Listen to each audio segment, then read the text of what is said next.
मैं इन विकास कार्यों के लिए आप सभी को बहुत बहुत बधाई देता हूं।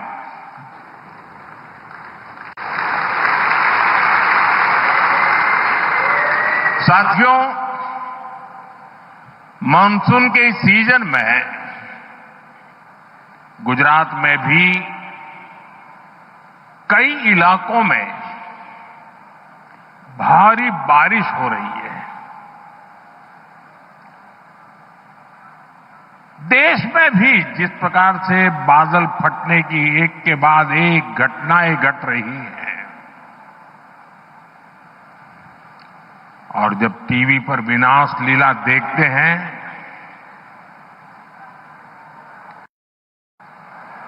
तो अपने आप को संभालना मुश्किल हो जाता है।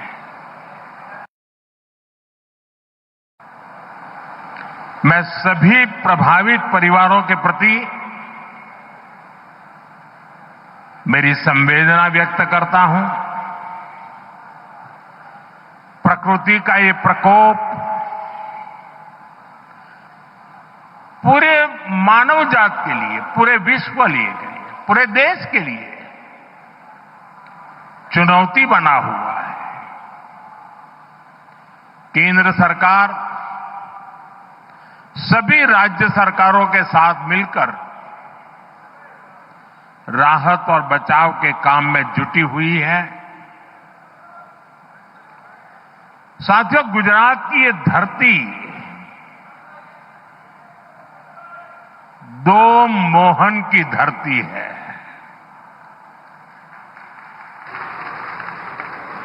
एक सुदर्शन चक्रधारी मोहन यानी हमारे द्वारकाधीश श्री कृष्ण, और दूसरे चरखाधारी मोहन यानी साबरमती के संत पूज्य बापू। भारत आज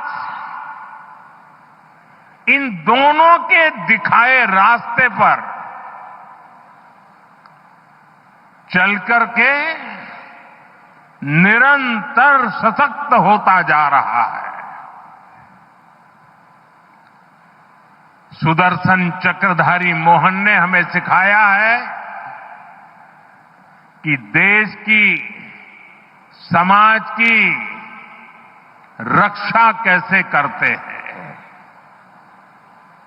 उन्होंने सुदर्शन चक्र को न्याय और सुरक्षा का कवच बनाया, जो दुश्मन को पाताल में भी खोज कर सजा देता है। और यही भाव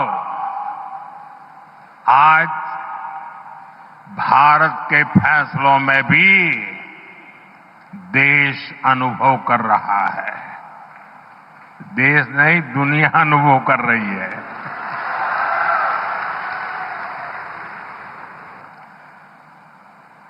આપણા ગુજરાતે તો અને અમદાવાદે બધા જૂના કેવા દિવસો જોયા છે, જ્યારે હુલ્લડબાજો, ચક્કા ચલાવનારાઓ પતંગમાં લડાઈ કરીને લોકોને ઢાળી દે, કર્ફ્યુમાં જીવન ગુજારવું પડે, વાર તહેવારે અમદાવાદની ધરતી રક્ત રંજીત થઈ જતી હતી। आतताइयों, ये हमारा खून बहाते थे, और दिल्ली में बैठी कांग्रेस सरकार कुछ नहीं करती थी।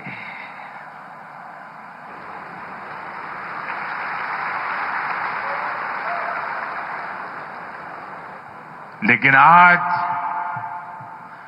आतंकवादी और उनके आकाओं को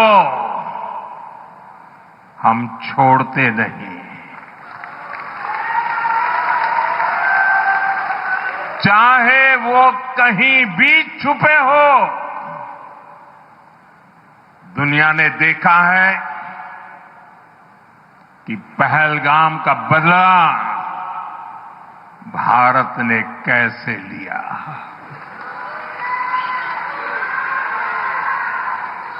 बावीस मिनिट में બધું સફા ચટ કરી નાખ્યું।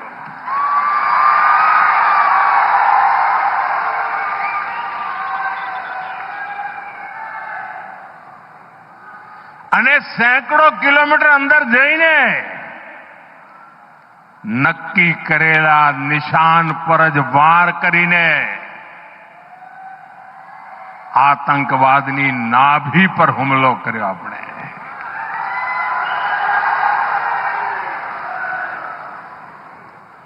ऑपरेशन सिंदूर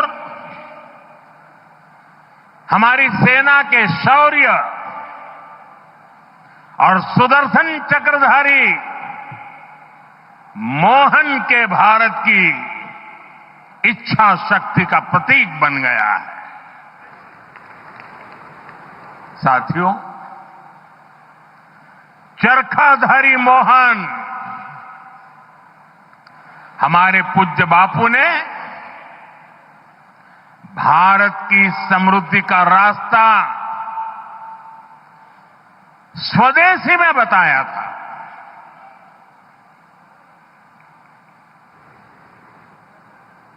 हमारे यहां साबरमती आश्रम है। ये आश्रम इस बात का साक्षी है कि जिस पार्टी ने उनका नाम लेकर दशकों तक सत्ता सुख भोगते रहे, उसने बापू की आत्मा को कुचल दिया। उसने स्वदेशी के बापू के मंत्र के साथ क्या किया? आज आपने पिछले कई वर्षों से जो दिन रात गांधी के नाम पर अपनी गाड़ी चलाते हैं, एक बार भी उनके मुंह से न स्वच्छता शब्द सुना होगा, न स्वदेशी शब्द सुना होगा।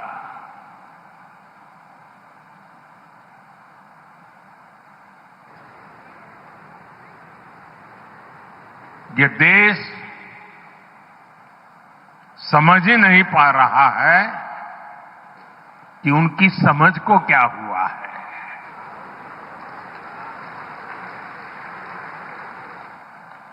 साठ 65 साल देश पर शासन करने वाली कांग्रेस ने भारत को दूसरे देशों पर निर्भर रखा ताकि वो सरकार में बैठे बैठे इंपोर्ट में भी खेल कर सके, घोटाले कर सके। लेकिन आज भारत ने आत्मनिर्भरता को विकसित भारत के निर्माण का आधार बना दिया है। अपने किसानों, अपने मछुआरों, अपने पशुपालकों, अपने उद्यमियों के दम पर भारत तेजी से विकास के रास्ते पर चल रहा है। आत्मनिर्भरता के रास्ते पर आगे बढ़ रहा है। અને આપણા ગુજરાતમાં તો પશુપાલકો એટલી બધી સંખ્યામાં છે અને આપણા ડેરી સેક્ટરની તાકાત જુઓ ને. હું આજે જ હમણાં ફિજીના પ્રધાનમંત્રી સાથે મીટિંગ કરીને આવી રહ્યો છું. એ પણ આપણા ડેરી સેક્ટરને, આપણી કોઓપરેટિવ મૂવમેન્ટને ખૂબ આદરપૂર્વક વર્ણન કરીને કહેતા હતા કે મારા દેશમાં પણ કંઈક આવું થાય. સાથીઓ, આપણા પશુપાલકોએ અને પશુપાલનમાં તો ગુજરાતમાં બહેનોનું સૌથી મોટું યોગદાન હોય છે. આ બહેનોએ પશુપાલન કરીને આપણા ડેરી સેક્ટરને મજબૂત બનાવ્યું, આત્મનિર્ભર બનાવ્યું અને આજે ચારે તરફ એના જયગાન ચાલી રહ્યા છે. लेकिन साथियों, आप सभी आज दुनिया में आर्थिक स्वार्थ वाली राजनीति, सबको अपना करने में लगा है. उसे हम भली भांति देख रहे हैं. मैं अहमदाबाद की इस धरती से अपने लघु उद्यमियों से कहूंगा, मेरे छोटे छोटे दुकानदार भाई बहनों से कहूंगा, मेरे किसान भाइयों से कहूंगा, मेरे पशुपालक भाई बहन से कहूंगा, और मैं गांधी की धरती पे से बोल रहा हूं, मेरे देश के लघु उद्यमी हो, किसान हो, पशुपालक हो, हर किसी के लिए मैं आपको बार बार वादा करता हूं, मोदी के लिए आपके हित सर्वोपरि है.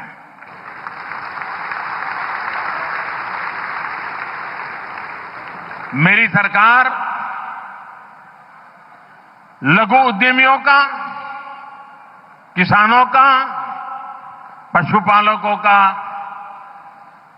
कभी भी अहित नहीं होने देंगी. दबाव कितना ही क्यों ना आए, हम झेलने की अपनी ताकत बढ़ाते जाएंगे.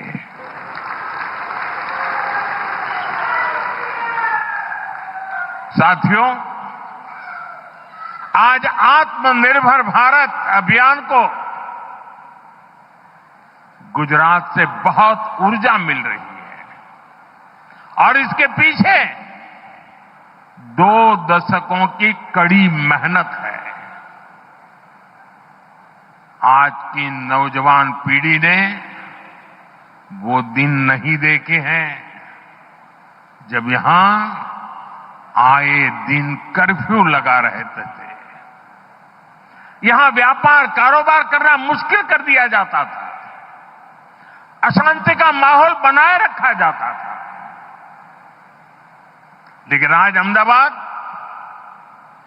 देश के सबसे सुरक्षित शहरों में से एक है और ये आप सभी ने करके दिखाया है. साथियों, गुजरात में शांति और सुरक्षा का जो ये वातावरण बना है, इसके सुखद परिणाम हम चारों तरफ देख रहे हैं. आज हर प्रकार की इंडस्ट्री का विस्तार गुजरात की धरती पर हो रहा है. पूरा गुजरात ये देखकर गर्व करता है कि कैसे हमारा राज्य मैन्युफैक्चरिंग हब बन गया है. તમને ખબર હશે, તમારામાંથી જે વડીલ ભાઈ બહેનો હશે, જ્યારે ગુજરાતને અલગ થવાનું એક આંદોલન ચાલતું હતું, મહાગુજરાત આંદોલન, ત્યારે અનેક લોકો આપણને કે તમારા ગુજરાત જુદું કરીને શું કરશો, ભૂખે મરશો, એવું કે તમારી પાસે છે શું? ન કોઈ ખનીજ છે, ન 12 બહુ નદીઓ છે, 10 વર્ષમાં 7 વર્ષ દુકાળ પડે છે, ન ખાણ ખનીજ હોય, ન કોઈ એવા ઉદ્યોગ ધંધા હોય, ખેતી ના હોય, અને ઓછામાં પૂરું અહીંયા રણ હોય અને પેલી બાજુ પાકિસ્તાન હોય.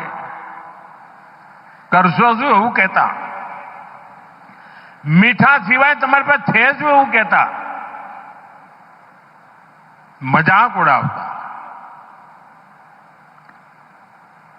પરંતુ ગુજરાતને માથે જ્યારે જવાબદારી આવી કે હવે આપણે આપણા પગ ઉપર ઉભા રહેવાનું છે, આ ગુજરાતના લોકોએ પાછી પાની કરી નહીં.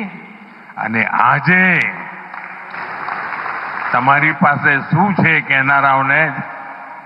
અમારી પાસે ડાયમંડ નથી ભાઈ, એકે ડાયમંડની ખાણ નથી, પણ દુનિયામાં 10માંથી 9 ડાયમંડ મારી ગુજરાતની ધરતી પરથી આગળ વધતા હોય છે.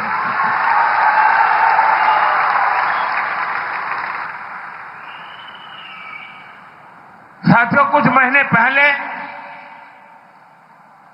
मैं दाहोद में आया था. वहां की रेल फैक्ट्री में ताकतवर इलेक्ट्रिक लोकोमोटिव इंजन बन रहे हैं. आज गुजरात में बने मेट्रो कोच दूसरे देशों को एक्सपोर्ट हो रहे हैं.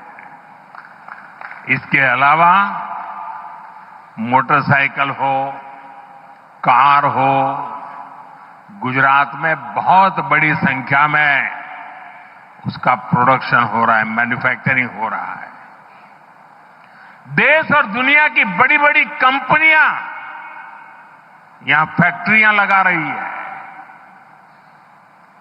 गुजरात में हवाई जहाज के अलग अलग पार्ट्स बनाने और उनके एक्सपोर्ट का काम पहले से ही चल रहा था.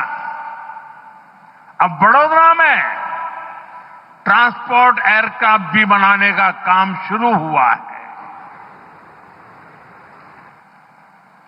આપણા ગુજરાતમાં વિમાન બને એટલે આનંદ થાય કે ના થાય? अब इलेक्ट्रिक व्हीकल मैन्युफैक्चरिंग का भी गुजरात बहुत बड़ा सेंटर बन रहा है. मैं कल 26 तारीख को हंसलपुर जा रहा हूं. वहां इलेक्ट्रिक व्हीकल मैन्युफैक्चरिंग को लेकर बहुत बड़ी शुरुआत हो रही है. आज जितने भी आधुनिक इलेक्ट्रॉनिक उपकरण बन रहे हैं वो सेमीकंडक्टर के बिना नहीं बन सकते. गुजरात अब सेमीकंडक्टर सेक्टर में भी बड़ा नाम करने जा रहा है. टेक्सटाइल हो, जेम्स एंड ज्वेलरी हो, गुजरात की पहचान बन चुकी है. दवाएं हो, वैक्सीन हो, ऐसे फार्मा उत्पादन के मामले में भी देश का करीब करीब 1/3 एक्सपोर्ट गुजरात से होता है. साथियों, आज भारत सौर, पवन और परमाणु ऊर्जा के मामले में तेजी से आगे बढ़ रहा है. इसमें गुजरात की भागीदारी सबसे अधिक है.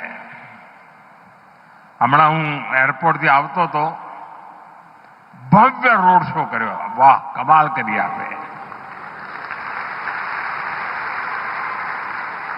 પણ રોડ શો તો ભવ્ય હતો, પણ લોકો ધાબા ઉપર ઉભા હોય, બાલ્કનીમાં ઉભા હોય, તો સ્વાભાવિક રીતે હું એમને આદરપૂર્વક નમન કરતો હતો, પરંતુ મારી નજર ફરતી હતી ચારે બાજુ અને મેં જોયું કે લગભગ મોટા ભાગના ઘરોના ધાબામાં રૂફટોપ સોલાર પાવરના પ્લાન્ટ દેખાતા હતા.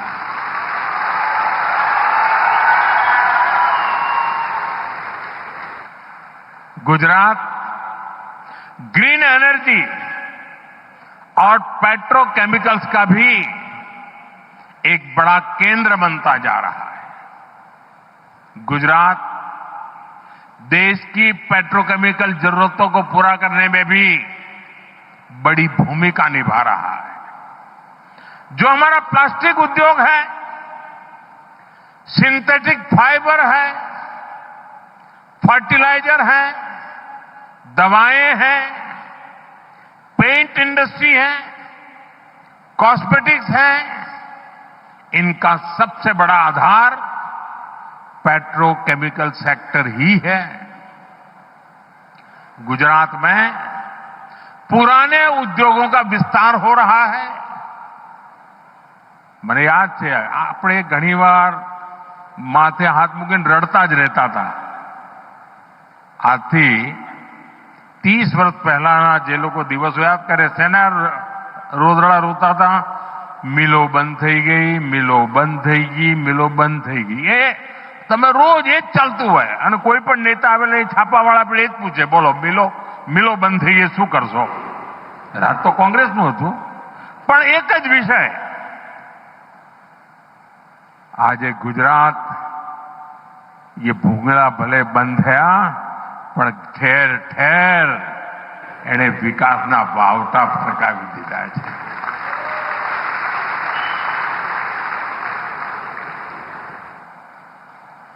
नए उद्योगों की नींव रखी जा रही है और ये सारे प्रयास आत्मनिर्भर भारत को मजबूत कर रहे हैं. इससे गुजरात के युवाओं के लिए रोजगार के लगातार अवसर बन रहे हैं. साथियों, उद्योग हो, खेती किसानी हो या फिर टूरिज्म हो, इनके लिए बेहतरीन कनेक्टिविटी बहुत जरूरी है. बीते 20-25 साल में गुजरात की कनेक्टिविटी का कायाकल्प हो चुका है. आज भी यहां रोड और रेल से जुड़े अनेक प्रोजेक्ट्स का शिलान्यास और लोकार्पण किया गया है. सर्कुलर रोड यानी सरदार पटेल रिंग रोड अब और चौड़ी हो रही है. अब ये 6 लेन की चौड़ी सड़क बन रही है. इससे शहर के सबसे भीड़भाड़ वाले इलाकों में ट्रैफिक जाम की समस्या कम होगी.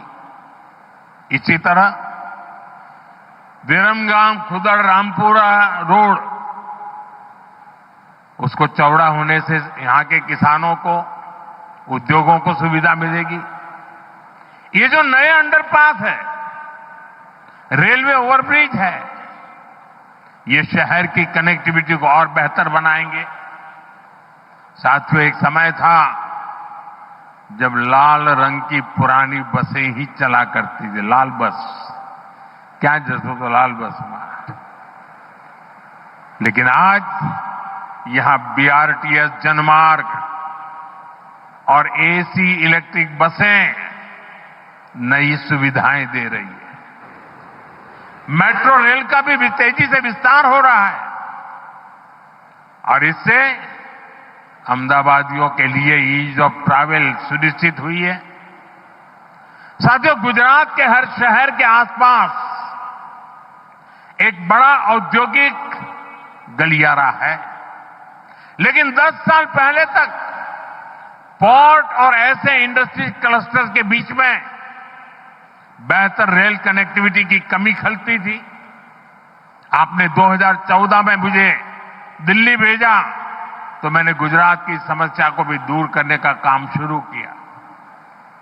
11 सालों में करीब 3000 किलोमीटर लंबे नए रेल ट्रैक गुजरात में बिछाए गए हैं।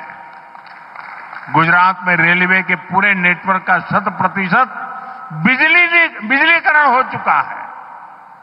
आज भी जो रेलवे प्रोजेक्ट गुजरात को मिले हैं, इससे किसानों, उद्योगों और श्रद्धालुओं सभी को लाभ होगा।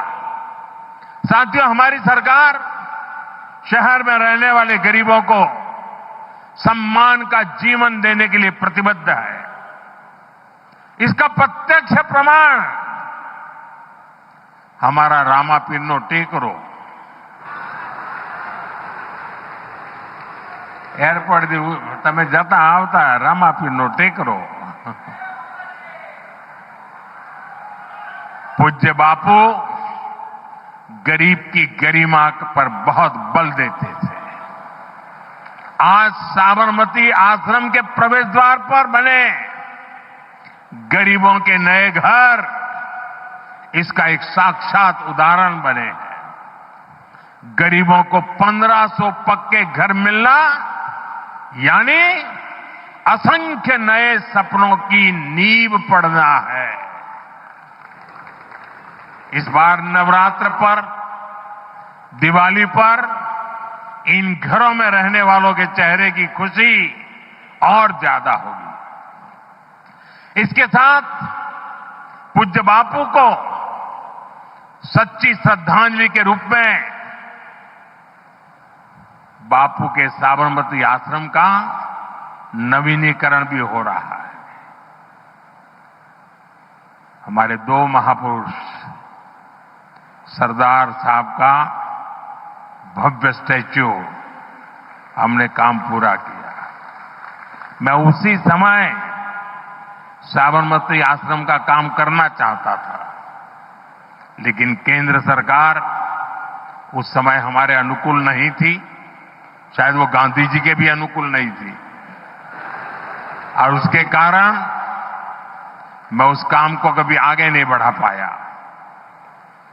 लेकिन जब से आपने मुझे वहां भेजा है, तो जैसे statue of unity Sardar Vallabh भाई पटेल का वो भव्य स्मारक देश और दुनिया के लिए प्रेरणा का केंद्र बना है, जब साबरमती आश्रम के नवीनीकरण का काम पूरा होगा, मेरे शब्द लिख करके रखना दोस्तों, दुनिया के लिए शांति की सबसे बड़ी प्रेरणा भूमि यह हमारा साबरमती आश्रम बनने वाला है। साथियों, हमारे श्रमिक परिवारों को बेहतर जीवन मिले, यह हमारा मिशन रहा है। इसलिए कई साल पहले हमने गुजरात में झुग्गी वालों के लिए पक्की गेटेड सोसाइटी बनाने का बीड़ा उठाया। बीते सालों में गुजरात में झुग्गियों की जगह मकान बनाने के ऐसे अनेक प्रोजेक्ट किए गए हैं और यह अभियान लगातार जारी है। साथियों, जिसको किसी ने नहीं पूछा, जिसको किसी ने नहीं पूछा, मोदी उसको पूजता है।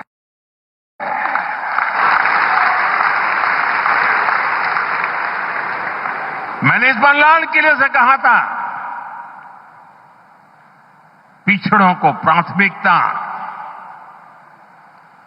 शहरी गरीबों का जीवन आसान बनाना भी हमारी बहुत बड़ी प्राथमिकता है। रेहड़ी फुटपाथ पर काम करने वाले साथियों को भी पहले किसी ने नहीं पूछा। हमारी सरकार ने इनके लिए पीएम स्वनिधि योजना शुरू की।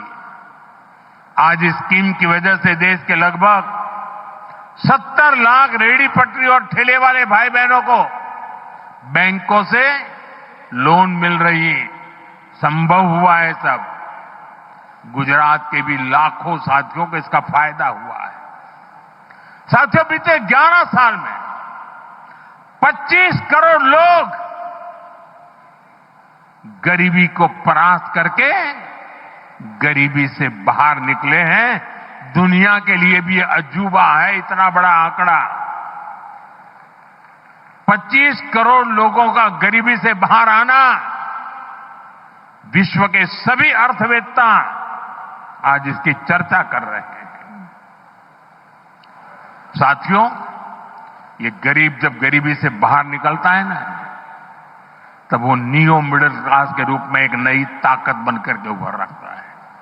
आज ये नियो मिडिल क्लास और हमारा पुराना मिडिल क्लास दोनों देश की एक बहुत बड़ी ताकत बनते जा रहे हैं। हमारा निरंतर प्रयास है कि नियो मिडिल क्लास और मिडिल क्लास दोनों को सशक्त करना। આપણા અમદાવાદના ભાઈઓ, એમના માટે તો ખુશી ખબર જ હોય જે દિવસે બજેટમાં 12 લાખ રૂપિયાની આવક ઉપર ઇન્કમ ટેક્સ માફ કરી દીધો ને, તો વિપક્ષવાળાને સમજણ નહોતી પડી આ કેવી રીતે થાય। અને સાથીઓ, તૈયારી કરો હવે। અમારી સરકાર જીએસટીમાં પણ રિફોર્મ કરી રહી છે અને આ દિવાળી પહેલા એક મોટી ભેટ સોગાત તમારા માટે તૈયાર થઈ રહી છે। और जीएसटी रिफॉर्म के कारण हमारे लघु उद्यमियों को मदद मिलेगी और बहुत सी चीजों पर टैक्स भी कम हो जाएगा। इस बार की दिवाली पर व्यापारी वर्ग हो या फिर हमारे बाकी परिवारजन, सबको खुशियों का डबल बोनस मिलने वाला है। साथियों, अभी मैं पीएम सूर्यघर की बात कर रहा था। अब पीएम सूर्यघर मुफ्त बिजली योजना से हम बिजली बिल जीरो कर रहे हैं। गुजरात में अभी तक इस स्कीम से करीब 6 लाख परिवार जुड़ चुके हैं। इन परिवारों को सरकार की तरफ से अकेले गुजरात में ही 3000 करोड़ रुपए से अधिक दिए गए हैं। इससे अब उनको हर महीने बिजली बिल में बड़ी बचत हो रही है। साथियों, अहमदाबाद शहर आज सपनों और संकल्पों का शहर बन रहा है। लेकिन एक समय था जब लोग अहमदाबाद को गर्दाबाद कहकर मजाक उड़ाते थे। चारों तरफ उड़ती धूल, मिट्टी, कूड़े कचरे के ढेर, यही शहर का दुर्भाग्य बन गया था। मुझे खुशी है कि आज स्वच्छता के मामले में अहमदाबाद देश में नाम कमा रहा है। ये हर अहमदाबादी के सहयोग से संभव हो पाया है। लेकिन साथियों, ये स्वच्छता, आ स्वच्छताનું અભિયાન એક દિવસનું નથી। એ પેઢી દર પેઢી રોજે રોજ કરવાનું કામ છે।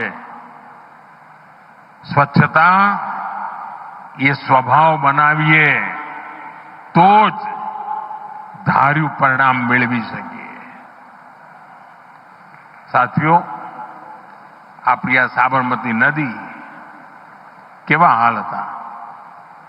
एक सूखा नाला हुआ करता था, सर्कस होते थे उसमें, बच्चे क्रिकेट खेलते थे। अहमदाबाद के लोगों ने संकल्प लिया कि स्थिति को बदलेंगे। अब यहां की साबरमती रिवर फ्रंट इस शहर का गौरव बढ़ा रहा है।